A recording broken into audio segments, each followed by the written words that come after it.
Susan complained of a headache again for the third time that week. Disappointed, I turned to the wall and gestured sternly, hoping she would realize her mistake.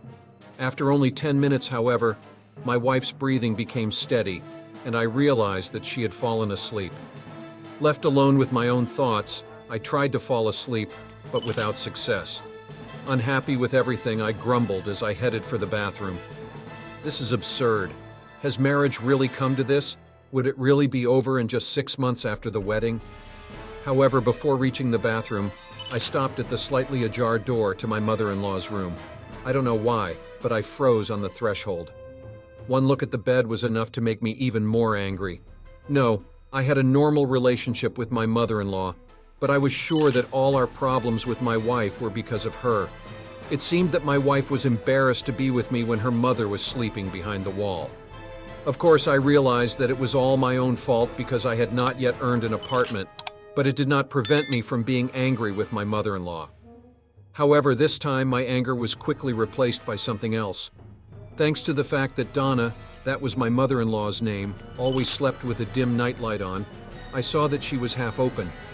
I moved closer to cover her but got a little glimpse of her legs and what was above. Suddenly, Donna held her breath for a second and opened her eyes, staring directly at me. I froze for a moment, and the situation was very awkward. I couldn't breathe, and I was already standing in the bathroom in front of the mirror, imagining what a scandal it would be. And for this, these thoughts made me sweat. There was a noise behind me, and before I could react, the door opened and someone entered the bathroom. I wanted to say something to apologize, but when I turned around, I froze as if I'd been hypnotized. With great difficulty, I whispered quietly, "Donna, it's not what you think." She didn't let me finish. The woman's hand suddenly rested on my shoulder and lower, and I heard her beautiful voice. "Aha, I figured as much, son-in-law, don't worry." I looked into the blue eyes of this beautiful blonde and couldn't figure out if she was mocking me or if she really understood me.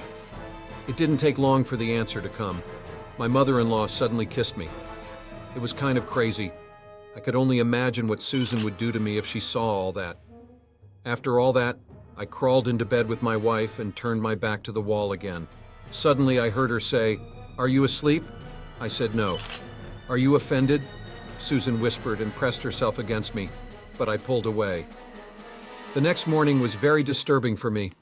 I now did not know how to communicate with my mother-in-law. Would it happen again, or maybe it was just a moment of weakness? But then my wife, as usual, left for work an hour earlier than I did, and everything came to light. My mother-in-law leisurely came out of her room in a short t-shirt, stroked her belly, and smiled affectionately at me. I was in the bathroom at the time, brushing my teeth. I was scared to look her in the eyes after yesterday, but she came over, kissed me on the cheek, and said, "Don't worry, honey, it's okay. It's going to be our secret. I know my daughter doesn't sleep at night to help you relax, and any man needs intimacy, or he'll leave for someone else. I don't want a man as handsome as you to leave us, so I will replace your wife until she realizes her mistakes. That's how we live now, and I'm fine with it." Thank you for joining us on this emotional journey. How did you find the story? Let us know in the comments below.